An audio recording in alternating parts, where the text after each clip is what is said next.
नमस्कारम दोस्तों, क्या आप इन कुछ लोगों को जानते हैं? आप में से कुछ लोगों ने जरूर इन्हें पहचाना होगा, पर वे जो इन्हें नहीं पहचान पाए, अपनी जीके कमजोर होने की चिंता मत कीजिए, मैं आपको बताता हूं। सॉरी दोस्तों, I am just kidding, don't take it otherwise. खैर, ये सभी भारतीय मूल के वे लोग हैं जो विश्व की सबसे बड़ी कंपनियों के सीईओज हैं। सुंदर पिचाई गूगल, सत्य नडेला माइक्रोसॉफ्ट, अरविंद कृष्णा आईबीएम और शांतनु नारायण एडोबी के चीफ एग्जीक्यूटिव ऑफिसर्स हैं, जो इन कंपनियों के अंतरराष्ट्रीय ट्रेड, इनोवेशन, कंपनी के एक्सपेंशन और एक्सटेंशन के पीछे काम कर रहे हैं। दोस्तों ये तो केवल 4 ही नाम हैं, पर देखा जाए तो यह लिस्ट और लंबी है, जहां भारतीय मूल के लोग कई ऐसे बड़े इंटरनेशनल कंपनीज का एडमिनिस्ट्रेशन संभाल रहे हैं। इसके साथ ही भारतीय मूल के लोगों का अंतरराष्ट्रीय व्यापार में, बिजनेस में भी बोलबाला है, जिसमें विनोद खोसला, इंदिरा नूई, जय चौधरी, नीरज शाह, रितेश अग्रवाल, अमर बोस जैसे कई लोग शामिल हैं, जिन्होंने विदेशी धरती पर भारतीय मिट्टी की पैदाइश और भारतीय टैलेंट और एंड्योरेंस का लोहा मनवाया है, जिन्होंने अपने कौशल, इनोवेशन, क्रिएटिविटी और एडमिनिस्ट्रेटिव स्किल्स के चलते ग्लोबली अपार सफलता पाई है। तो दोस्तों, आज की वीडियो में हम चर्चा करने वाले हैं कि ऐसा क्या कारण है कि विदेशों में बसे भारतीय दूसरे देशों के माइग्रेंट्स से ज्यादा सफल हो पाते हैं। ऐसे कौन से फैक्टर्स हैं जो उन्हें दूसरे देशों में दूसरी संस्कृति के साथ मिलकर आगे बढ़ने में मदद करते हैं। साथ ही हम चर्चा करेंगे कि इतना टैलेंट होने के बाद भी भारत के अंदर ऐसे लोग क्यों सफल नहीं हो पाते, जबकि बाहर के देशों में उन्हें इतनी सफलता मिलती है। तो आज की वीडियो में दोस्तों हम इन्हीं सब प्रश्नों के उत्तर खोजने की कोशिश करेंगे, तो वीडियो में बने रहिए।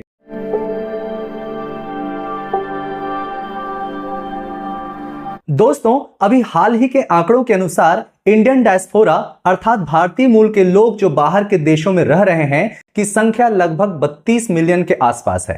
यह संख्या विश्व में सबसे बड़ी डायस्पोरा बनाती है। भारतीय मूल के लोग दुनिया भर के देशों में बड़ी संख्या में फैले हुए हैं। आंकड़े के अनुसार कुछ बड़े देशों में भारतीय मूल के लोगों की संख्या कुछ इस प्रकार है। यूएसए में लगभग 4.5 मिलियन, यूएई में लगभग 3.1 मिलियन, सऊदी अरब में 2.6 मिलियन, मलेशिया में लगभग 2 मिलियन, कनाडा में लगभग 1.8 मिलियन, यूके में 1.7 मिलियन और ऑस्ट्रेलिया में लगभग 70,000 के आसपास की संख्या में भारतीय लोग बसे हुए हैं।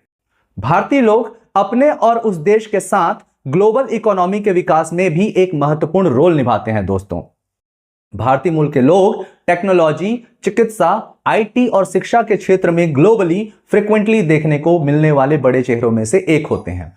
ऐसा क्या कारण है कि दूसरे देशों में जाकर भारतीयों के सफल होने की दर इतनी ज्यादा है? भारतीयों के भीतर ऐसी क्या क्वालिटी है जो उन्हें दूसरे संस्कृति में, जहां का खान पान, रहन सहन, भाषा, रीति रिवाज अलग होते हैं, वहां उन्हें अडॉप्ट होकर वहां के लोगों के साथ मिलकर रहने, काम करने और सफल होने में मदद करती है? इस पर अगर विचार किया जाए दोस्तों, तो भारतीय लोगों के अंदर ऐसे कुछ गुण होते हैं जो दूसरे देशों के लोगों से अलग हैं, और इन गुणों के उनके अंदर विकसित होने में भारतीय संस्कृति में व्याप्त कुछ ट्रेट्स हैं जो हर एक भारतीय के सबकॉन्शियस माइंड में पीढ़ी दर पीढ़ी आगे बढ़ती रहती है, जिन्हें हम इन पॉइंट्स के आधार पर समझ सकते हैं। पहला, भारत का हैविली डाइवर्स कल्चर और जियोग्राफी भारतीयों को एक अलग तरह से ही सबकॉन्शियसली ट्रेन करता है। भारत में 28 राज्य हैं और हर राज्य की अलग भाषा, अलग संस्कृति, अलग रीति रिवाज हैं, जो अपने आप में ही उन राज्यों को एक अलग पहचान देती है। इतने अलग अलग आइडेंटिटीज के बावजूद भारत एक देश की तरह फंक्शन करता है, जो अपने आप में ही एक मिराकल है। इन डिफरेंसेस के बावजूद भारतीयता का भाव एक ऐसे छत का काम करती है, जहां इन सब अलग अलग आइडेंटिटीज के बाद भी एक होकर एक साथ लोग रहते हैं और थोड़े मोड़े एडजस्टमेंट्स और फ्रिक्शन के साथ सब साथ साथ चलते हैं और काम करते हैं। और यही क्वालिटी भारतीयों को दूसरे देशों में अडॉप्ट होने में, सरवाइव करने में, सक्सेसफुल होने में मदद करती है दोस्तों। क्योंकि नई जगह में नए लोगों के बीच एडजस्ट करना, रहना, काम करना उनके लिए कोई नया एक्सपीरियंस नहीं होता। इसलिए भारतीय सबसे मिलनसार और एडेप्टिव लोगों में गिने जाते हैं, और उनका यह गुण उन्हें नए लोगों के बीच रहने में बल देता है। दूसरा कल्चरल फैक्टर है दोस्तों भारतीयों की भाषाई योग्यता। जैसा कि मैंने पहले ही कहा कि भारत का हर राज्य अपने आप में एक अलग पहचान लेकर चलता है, और भाषा भी उन अलग पहचानों में से एक ही है। यहां हर राज्य की अलग अलग मातृभाषा है। अगर देखा जाए तो यहां राज्यों के बंटवारों का आधार भी भाषाई ही है, जहां हिंदी, तमिल, तेलुगु, कन्नड़, मलयालम, गुजराती, मराठी, बंगाली, भोजपुरी कुछ प्रमुख भाषाओं में से एक है। इनके इतर हजारों स्थानीय बोलियां भी यहां मौजूद हैं। इस आधार पर एक भारतीय को एवरेज 2 से 3 भाषाओं पर कमांड होता ही है। भारतीयों की इस क्वालिटी की वजह से उनके लिए भाषा सीखना या एक्वायर करना आसान हो जाता है। भारतीयों के विदेशों में सफल होने में भारतीयों की अंग्रेजी में पकड़ की बड़ी भूमिका है, जिसकी वजह से उन्हें दूसरे लोगों के साथ वहां तालमेल बिठाने में और संवाद स्थापित करने में ज्यादा तकलीफ नहीं होती। तीसरा पॉइंट है भारतीयों की शिक्षा और कड़ी मेहनत की आदत। भारतीय परिवारों में शिक्षा को बहुत ही महत्व दिया जाता है। साथ ही भारत में उच्च शिक्षा या नौकरी पाने में बहुत प्रतिस्पर्धा रहती है, जहां लाखों करोड़ों लोगों में से छंटकर कुछ लोग आगे बढ़ पाते हैं। तो जाहिर सी बात है कि जो बेस्ट ऑफ द बेस्ट होगा वही आगे बढ़ पाता है। भारतीयों को विज्ञान, टेलीकम्युनिकेशन, गणित जैसे विषयों का गहरा ज्ञान होता है, जिसके सहारे उन्हें बाहरी देशों में जहां ऐसे स्किलफुल और टैलेंटेड लोगों की डिमांड होती है, अपनी क्षमता प्रदर्शन कर सफल होने में आसानी होती है। भारतीयों का दूसरे देशों में खासकर आईटी और चिकित्सा के क्षेत्र में बोलबाला है। भारत में इन क्षेत्रों में हायर स्टडीज के लिए कॉलेजेस में एडमिशन पाना हर किसी के बस की बात नहीं होती। इन इंस्टीट्यूशंस की भर्ती प्रक्रिया कॉम्पिटिटिव एग्जाम्स पर बेस्ड होती है, जहां best of the best students ही ये एग्जाम्स क्रैक कर पाते हैं और ऐसे कॉलेजेस से निकले ज्यादातर बच्चे अच्छे काम और अच्छे फ्यूचर की अपॉर्चुनिटी के चलते बाहर चले जाते हैं, जहां उनका यह एकेडमिक नॉलेज उन्हें सफल होने में हेल्प करता है। चौथा पॉइंट है सस्ते संसाधनों से काम चलाने की कला। भारत दुनिया की आबादी के हिसाब से दूसरा बड़ा देश है। 140 करोड़ की आबादी में ऐसे टैलेंटेड लोगों की कमी नहीं है, पर भारत में संसाधनों की कमी के चलते यहां सरवाइव कर पाना या सफल हो पाना एक अलग ही स्किल की डिमांड करती है। भारत की आर्थिक स्थिति और थोड़ी डल एडमिनिस्ट्रेशन के चलते यहां काम करने वालों को कम संसाधनों में ही काम करने में महारत हासिल होती है। आपको पता ही होगा कि हमारे इसरो के मंगलयान 3 का पूरा खर्च इंटरस्टेलर फिल्म के बजट से भी कम था। ऐसा ही प्रोजेक्ट जब विदेशों में किया जाता है तो पानी की तरह पैसा बहाया जाता है, पर इसरो इस दिशा में एक परफेक्ट एग्जाम्पल है, जिसके हर प्रोजेक्ट इतने मिनिमम रिसोर्सेज के यूज से तैयार होते हैं और सफल भी होते हैं, जिसमें सफलता का पूरा श्रेय वहां काम कर रहे वैज्ञानिकों के क्रिएटिविटी, विल और डेडिकेशन को दिया जाना चाहिए। और ऐसा ही एटीट्यूड भारतीयों की एक यूएसपी है। भारतीयों की यह जुगाड़ की कला, मुश्किल परिस्थितियों में समाधान खोजने का गुण अच्छे नतीजे निकालने में मदद करता है, जो उन्हें अन्य देशों में स्ट्रगल के दौरान और सफल होने में मदद करता है।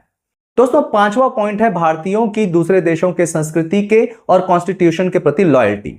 यह भारतीयों का एक और महत्वपूर्ण गुण है, जो उनके दूसरे देशों में उनकी सफलता के पीछे के कारण के तौर पर काम करती है। ईमानदारी, काम के प्रति डेडिकेशन और लॉयल्टी भारतीयों का वह गुण है जो यहां के कल्चरल वैल्यूज से जुड़ा हुआ है। भारतीय जहां भी जाते हैं वहां की संस्कृति और राष्ट्रीयता के साथ एक हो जाते हैं। वहां के नियम, कानून, रीति रिवाज का सम्मान और उनको स्वीकार कर पाना भी भारतीय लोगों की एक इनबिल्ट क्वालिटी है, जिसकी वजह से बाहर भारतीय सबसे विश्वास पात्र लोगों में गिने जाते हैं। दूसरे देशों में माइग्रेंट्स के द्वारा होने वाले अपराधों में भारतीय लोग नहीं के बराबर मिलते हैं, जिसके पीछे उनका high education, strong family values, career के प्रति फोकस रहना और वहां के कम्युनिटी के प्रति लॉयल रहना कारण के तौर पर देखा जा सकता है। दोस्तों, ये कुछ कारण हैं जो एक साथ मिलकर भारतीयों को विदेश में न केवल सफल बनाते हैं बल्कि एक सम्मानजनक स्थान भी दिलाते हैं। भारतीयों का peaceful, friendly attitude, adaptability, endurance और अकाउंटेबिलिटी जैसे यूनिक कल्चरल क्वालिटीज उन्हें विश्व भर में एक अलग ही पहचान देते हैं।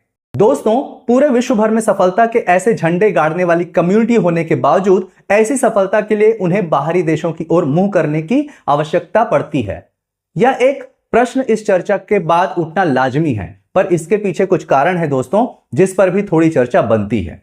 दोस्तों, भारत एक विकासशील देश है। उसके ऊपर जैसा कि आपको भी पता है कि जनसंख्या के हिसाब से इसका नंबर दूसरा है। साथ ही जो मल्टीकल्चरलिज्म बाहर भारतीयों को एज देता है, वही यहां कुछ ग्रुप ऑफ पीपल को भाषा, रहन सहन, कास्ट एंड क्रीड की आड़ में डिवाइड एंड रूल की पॉलिटिक्स खेलने का मौका भी देता है, जिसके कारण यहां की राजनीति अत्यंत ही सेंसिटिव और कॉम्प्लिकेटेड हो जाती है, जो कई स्तर पर यहां पावर में आई सरकार को उचित फैसले लेने से रोकती है। साथ ही यहां इन्वेस्टमेंट और स्टार्टअप्स के लिए लिमिटेड रिसोर्सेस और लॉ रिलेटेड कॉम्प्लिकेशंस के चलते टैलेंटेड लोगों के लिए वो मौके भारत में अभी भी नहीं बन पाते या बहुत ही कम बन पाते हैं जो उन्हें विदेशों में आसानी से मिल जाते हैं। स्टार्टअप्स और एंटरप्रेन्योरशिप्स के लिए एक लिबरल स्ट्रक्चर अभी भी भारत में नहीं बन पाया है। यहां नियम और कानूनी दौपेच बहुत ही पेचीदा हैं, जिसकी वजह से ज्यादातर लोग बाहर माइग्रेट कर जाते हैं और अपने टैलेंट से अपने आप को स्थापित कर लेते हैं। हालांकि कुछ सालों में भारत ने इस दिशा में काफी कुछ काम किया है, जिसके चलते नए स्टार्टअप्स, एंटरप्रेन्योरशिप्स और इन्वेस्टमेंट को थोड़ा लिबरल करने का काम किया गया है, जिसका फायदा यह होगा कि ऐसे लोगों का टैलेंट अब हमारे ही देश में, हमारे ही देश को आगे बढ़ाने में मदद करेगा और हो सकता है कि भविष्य में भारत का टैलेंट भारत में सेंटर्ड रहकर पूरी दुनिया के इकोनॉमी को स्ट्रांग करने में मदद करेगा। तो आशा करता हूं दोस्तों कि आप लोगों को आज का वीडियो इंफोटेनिंग लगा होगा। तो दोस्तों आज के लिए इतना ही, मिलते हैं अगले वीडियो में, तब तक के लिए नमस्कारम, जय हिंद।